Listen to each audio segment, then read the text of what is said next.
त्यो भन्नुहुन्छ कि हो त्यस्तो अब उहाँ कम्पनीको भयो हजुर ल यहाँ चाहिँ हाम्रो छतमा चाहिँ रुपसिल सेलेक्ट चाहिँ युज भइरहेको छ हाम्रो बिरोज पाखरिन दाइले चाहिँ गर्दै हुनुहुन्छ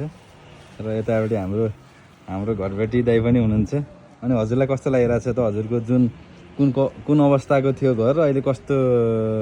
हुँदैछ र कस्तो लागिरहेछ हजुरलाई नमस्ते सबैभन्दा पहिला हजुर यो हाम्रो काम चाहिँ मेरो घरको अवस्था भन्नुपर्दाखेरि पहिला सुरुमा यो छतको अवस्था अलिकति एकदमै नाजुक थियो हजुर सर पुरै लेउले बिग्रेको थियो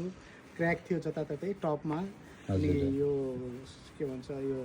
यता रुफको साइडतिर त्यसलाई चाहिँ हाम्रो बिरोजी आएर मोनिटरिङ गरेर उहाँको सल्लाहले अनि बर्जर कम्पनी र डक्टर फिक्सिटको पिडलाइट कम्पनीको चाहिँ सामान युज गरेर अहिले चाहिँ यो अवस्थामा पुगेको छौँ हामीहरू जस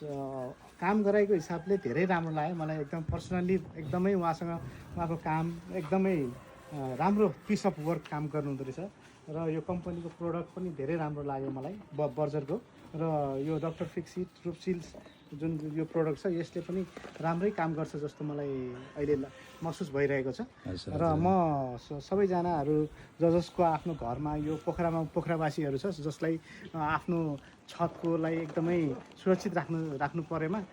यो प्रोडक्ट चाहिँ युज गर्नलाई म एकदमै उहाँहरूलाई सल्लाह दिन चाहन्छु के हस् धन्यवाद सर एकदमै जे होस् अब तपाईँको घरमा जुन तरिकाले एप्लिकेसन भइरहेको छ एकदमै राम्रो तरिकाले भइरहेको छ होइन